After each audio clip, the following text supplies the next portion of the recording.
화요일 5월 7일 아침 7시 38분 이슈레이더 시작하겠습니다. 신인규 기자, 안녕하세요. 안녕하십니까. 자, 연휴 지나고 지금 오랜만에 지금 얼굴 보는 것 같아요. 자, 오늘 네 가지 이슈 가져왔습니다. 첫 번째가 이제 메모리 초강세인데 첫 번째는 두 번째부터 먼저 하시죠. 메모리 초강세 먼저 할까요, 그러면? 중요하니까요. 예, 가장 중요한 걸 먼저 하겠습니다. 자, 간밤에 뉴욕 증시에서 마이크론 주가가 거의 뭐 5% 맞습니다. 급등세를 타더라고요. 엔비디아도 물론 상승했습니다만 여러분들 많이 투자하고 계시죠. 마이크론 주가가 이렇게 급등했던 배경 뭐가 있습니까? 보통 이런 미국의 종목들은 좋은 투자 의견 나오면은 의미 있는 투자 의견 나오면 뛰는 경우가 있습니다. 오늘도 그랬습니다. 이 월가의 투자은행 베어드가요. 마이크론에 대한 투자 의견을 중립에서 비중 확대로 높여 잡고요. 목표가도 이 150달러로 기존보다 40달러 더 높게 잡아놨습니다. 베어드의 논리를 좀 살펴보면요. 기존에 예상했던 것보다도 메모리 반도체 환경이 더 좋을 것이다. 이렇게 봤습니다. 그래서 앞으로 12개월에서 18개월 동안, 그러니까 1년에서 1년 반 동안은 메모리 반도체 업계에 전례 없는 호황이 있을 것이다 라고 문장을 써놨는데 새로운 슈퍼 사이클이 만들어지고 있다. 이런 평가도 내놨습니다. 디램 가격이 당초 예상보다 높게 유지가 됐고 AI 관련 고대역폭 메모리, 그러니까 우리가 HBM이라고 늘 부르고 있는 이 부분에 대해서 마이크론이 수혜를 받을 수 있을 것이다 이렇게 봤는데 마이크론이 삼성전자랑 하이닉스와 함께 이 HBM 5세대 이 HBM3를 납품할 것이라고 알려졌지 않습니까? 여기서 투자은행이 보는 이 5세대 HBM의 총마진율도 함께 나왔는데 베어드는 이 HBM 5세대 총마진이 60%를 넘을 것이다 이렇게 봤습니다. 네, 일단 뭐 마이크론은 메모리 반도체 업체입니다. 이제 삼성전자나 SK 하이닉스하고 경쟁하고 미국에서는 유일한 이제 메모리 반도체 업체니까 우리의 국내 투자자들한테도 시사하는 점이 많을 것 같아요. 맞습니다. 이 마이크론이 삼성이 1등, SK 하이닉스가 2등인 메모리 반도체 시장이 세계 3위거든요. 여기서 마이크론이 좋은 환경을 맞을 수 있다면 역으로 생각했을 때 우리나라 기업인 삼성전자와 SK 하이닉스에 대한 더 좋은 투자 환경이 있겠다 이렇게 생각을 해볼 수가 있는 부분이겠죠. 그래서 오늘장 메모리 반도체 투자 심리에도 이 마이크론의 훈풍이 영향을 줄 수 있을지 살펴봐야겠고요. 이번에 베어드가 HBM에 대한 예상을 기존보다도 밝게 했기 때문에 이 과거에 HBM에 대한 소식이 있을 때 상승폭이 두드러졌던 이 다른 관련주들의 흐름도 기대해 볼 만은 하겠습니다. 우리 장에서 이 반도체 후공정 기업인 PSK 홀딩스라든가 뭐 KC텍 이런 것들이 HBM 소식 나올 때마다 유의미한 상승폭을 보였던 종목이거든요. 그래서 연휴 전에 이 기업들이 하락 마감을 했었는데 오늘장 또다시 이제 모멘텀을 받을지도 살펴볼 부분이 되겠습니다. PSK 같은 경우에는 우리 홍희진 박사가 이렇게 추천하던데 지금 네. 일주일 동안 성적은 별로 안 좋습니다. 일단 오늘장가요? 한국경제신문을 보니까 최태원 SK 하이닉스 맞습니다. 회장이 반도체 반도체 업황 롤러코스터를 타고 있다. 그래서 지금 기저효과 때문에 1분기 성적은 좋지만 앞으로 오래 못 갈 수도 있다 이런 우려도 내놨단 말이죠. 우리 기업은 방심하지 않겠다라고 하고 있지만 그래도 전반적인 상황이 좋아 보인다라는 게 외부의 평가라고 보시면 되겠습니다. 네, 알겠습니다. 그런 부분도 참고로 알아두시면 될 것 같고요. 두 번째 이슈 보겠습니다. 한국타이어, 금호타이어 주가는 막 뛰고 있지만 한국타이어는 그렇지 않죠. 한국타이어가 한온시스템이라는 부품회사 인수를 최종 결정했다. 이 이슈가 갑자기 떴단 말이죠. 이게 한온 시스템이 에어컨과 같은 이 공조라고 합니다. 공조 시스템 자동차 부문에서 세계 2위에 올라간 기업이고 최근에는 이것을 열관리 시스템이다 이렇게 확장을 하고 있습니다. 앞으로 다가올 전기차 시대에 뭐 전동 컴프레서라든가 뭐 냉매, 뭐 냉온수 이런 모듈 같은 거 개발해서 앞으로 발전할 시장에 우리가 조금 더 나가겠다 이렇게 미래를 내다봤는데 조현범 한국엔 컴퍼니 회장이 이 전기차 시대를 같이 내려보고 대규모 투자를 했다 이렇게 평가가 재계에서 나오고 있습니다. 세부 내용 보면요. 한국의 컴퍼니가 사실 2014년에 이 회사 첫 투자를 했었거든요. 이번에 1조 7천억 원 정도 추가 투자해서 한온 시스템 지분을 50.5%를 확보한다. 이런 계획입니다. 이번에 인수 과정에서 조 회장이 한온 시스템 인수 가치를 한 5조 2천억 원 정도로 평가한 것으로 보이는데 현재 주식시장에 상장한 한온 시스템 시총이 3조 5천억 원이 안 되거든요. 그런데 5조 2천억 정도 받다는 건 앞으로 상승 여력이 있다라고 지금 한국 타이어 측은 보고 있는 건데 그리고 또 인수가 완료되면은 현재 재계 47위 정도인 한국 타이어앤 테크놀로지가 재계 30위권 정도로 올라갈 수 있는 큰 네. 딜이다 이렇게 보시면 되겠습니다. 자산 기준으로 뭐 그렇게 이제 뛰겠죠. 사실 한원 시스템 옛날에 한라공주였는데 맞습니다. 만도하고 굉장히 대단한 부품 회사였는데 결과적으로는 한국타이어가 이제 품게 됐습니다.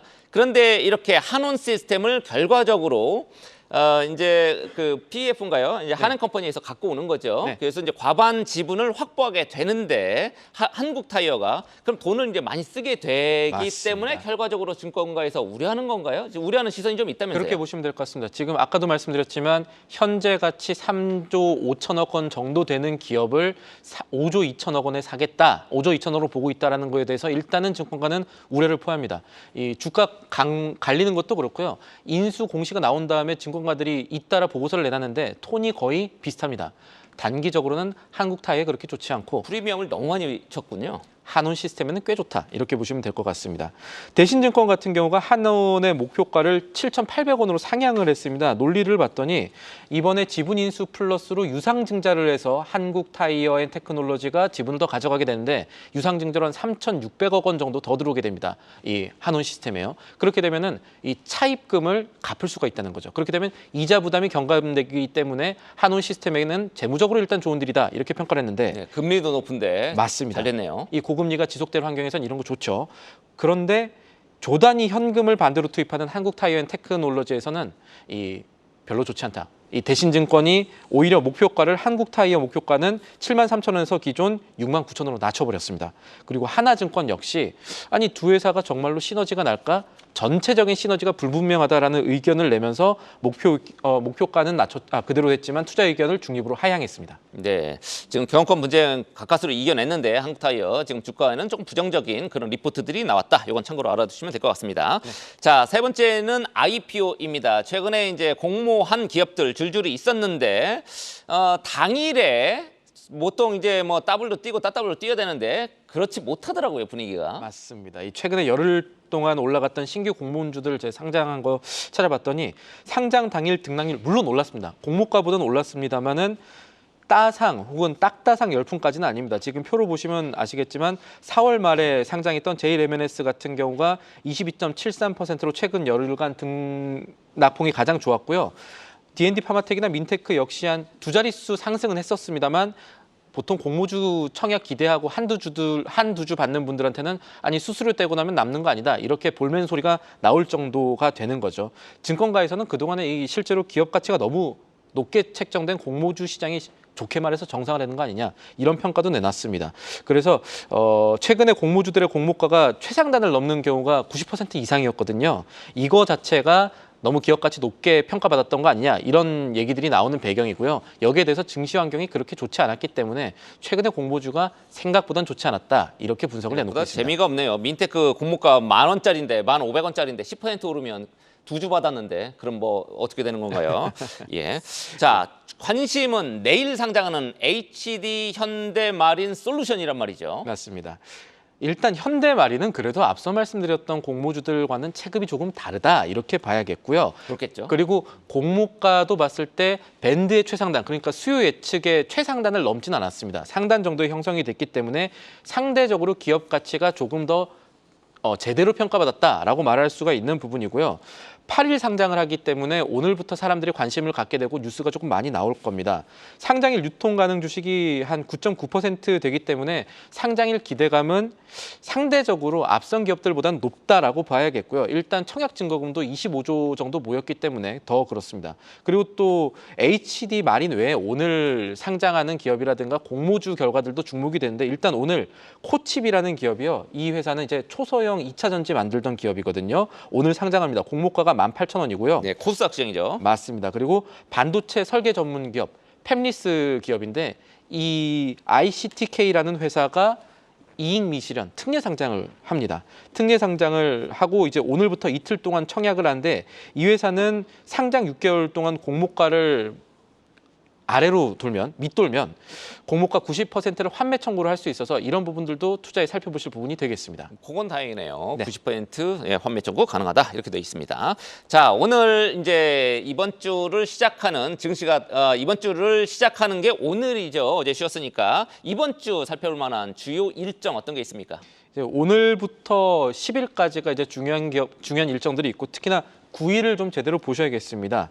일단은 오늘 나올 거는 4월 말 한국의 외환 보유국 최대한 뭐 환율에 뭐 좋게 나왔으면 좋겠다 이런 부분들 많으실 건데 우리나라 갖고 있는 외환 잔고가 이제 공개가 되고요. 그리고 9일 날은 여러모로 증시가 움직일 것들이 많습니다. 일단 영국 같은 경우에 통화정책회의 있고요. 그리고 우리나라 특히나 외국에서 우리나라랑 중국 증시 비슷하게 생각하는 경향이 있거든요. 중국의 4월 수출입 통계 나옵니다. 중국 경제가 잘 나와야 우리 경제에 그렇게 나쁘지 않은 영향이 미칠 거고 또 하나는 우리나라 대통령 취임 2주년 기자회견이 있는데 그동안에 그 증시 부양책 관련해서 많은 워딩을 했던 대통령 기자회견에서 뭐 추가적인 내용이 나올지 살펴볼 부분이 되겠고 윤석열 대통령 취임 2주년 기자회견 굉장히 오랜만입니다. 맞습니다. 예, 목요일에 한다는 거고요. 그동안에 민생 토론회에서 계속 뭐 던져왔으니 이번에도 뭐가 나올까 이렇게 기대하는 시각들이 있을 겁니다. 그리고 10일에는 미국의 경제 5월 미시간대 소비자 심리지수 통해서 미국의 실물 경제 기대값 어떻게 되는지 확인하실 수가 있을 겁니다.